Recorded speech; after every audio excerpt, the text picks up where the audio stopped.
Hello everyone, JEE main PYQ question series की इस video में आपका स्वागत है। इसमें हम लोग एसर्शन रीजन प्रॉब्लम देखेंगे। तो इसमें देखो एसर्शन क्या दिया है, in a central force field the work done is independent of the path chosen. तो पहले समझते हो सेंट्रल फोर्स होता क्या है। तो देखो मान लेते हैं कोई दो ऑब्जेक्ट है, ठीक है, एक ऑब्जेक्ट यहाँ पे है, दूसरा ऑब्जेक्ट यहाँ पे है। तो अगर हम लोग बोलें कि इन दोनों का सेंटर टू सेंटर अगर हम लोग लाइन ड्रॉ करें कुछ इस प्रकार से, मान लेते हैं ये हो गया इसके, जो कि इसके सेंटर से पास कर रहा है। ये लाइन क्या है, सेंटर टू सेंटर है। तो क्या होगा कि अगर वह फोर्स जो हमेशा एक दूसरे के सेंटर की तरफ लगे, यानी समझो कि इसके कारण, मतलब यहाँ पे मान लेते हैं हम लोग कि मान लो इसके कारण 1 और यह है 2, तो 1 के कारण 2 पे जो फोर्स लगेगा वह अलोंग द सेंटर लगेगा, इधर लगेगा या इधर लगेगा। और 2 के कारण जो 1 पे है वह या तो इधर लगेगा या तो इधर लगेगा, मतलब कि सेंट्रल लाइन के लॉन्ग लगेगा, तो वह सेंट्रल फोर्स कहलाता है। और इसमें क्या होता है कि जो सेंट्रल फोर्स होता है वह इन दोनों के बीच का जो डिस्टेंस है, centre to centre distance R है, तो जो फोर्स होगा वह आर पे डिपेंड करेगा। कैसे, तो इन्वर्सली, और जनरली स्क्वायर रूट पे करता है, ठीक है, इस तरह से।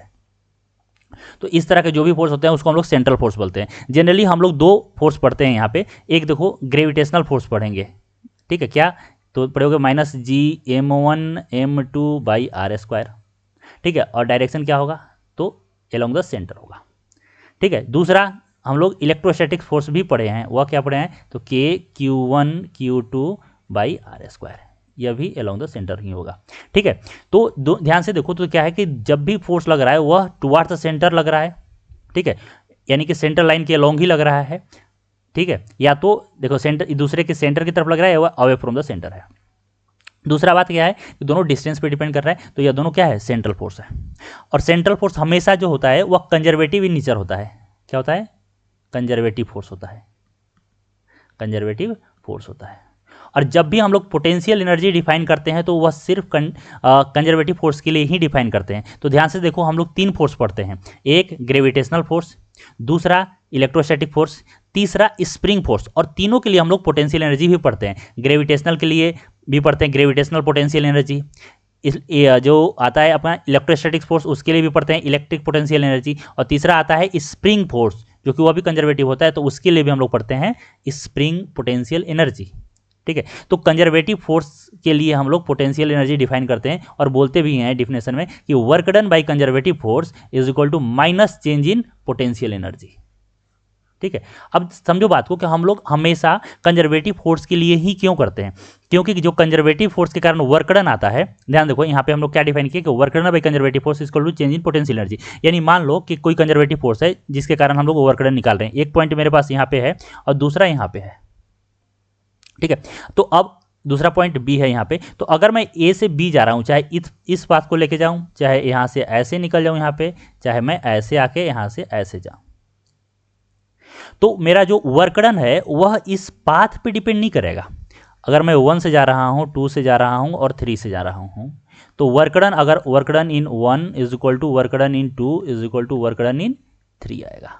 या जो work done by conservative force होता है वह पाथ पे डिपेंड नहीं करता, वह इनिशियल पोजीशन और फाइनल पोजीशन पे डिपेंड करता है। तो तीनों के लिए इनिशियल और फाइनल क्या है, सेम है, तो तीनों के कारण वर्क डन होगा वह सेम होगा।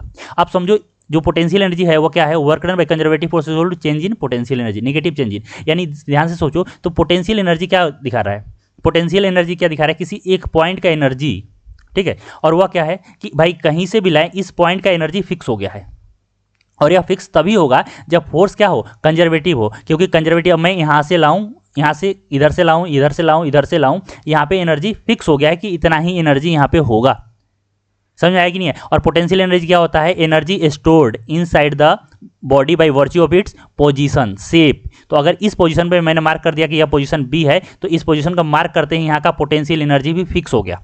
और यह तभी पॉसिबल है जब हम लोग वर्क डन किसका कंसीडर करेंगे, कंजर्वेटिव फोर्स का, क्योंकि यहाँ पे आते ही work done by conservative force क्या हो जाएगा, सेम हो जाएगा या कांस्टेंट हो जाएगा, ठीक है। तो यहाँ पे देखो कि इन अ सेंट्रल फोर्स फील्ड क्या दिया, the work done is independent of the path chosen, जो कि बिल्कुल सही है।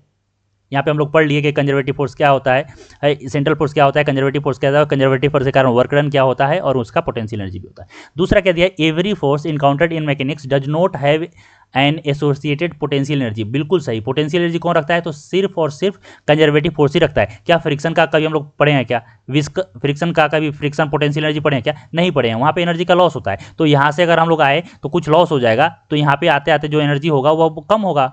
यहाँ से आए तो और ज़्यादा हो सकता है, तो यहाँ पे और कम भी हो सकता है, ज़्यादा भी हो सकता है। यानी कि जो वर्क डन बाय फ्रिक्शन होगा वह डिपेंड करेगा, पाथ पे डिपेंड करेगा, तो यहाँ पे एनर्जी अलग अलग आएगा।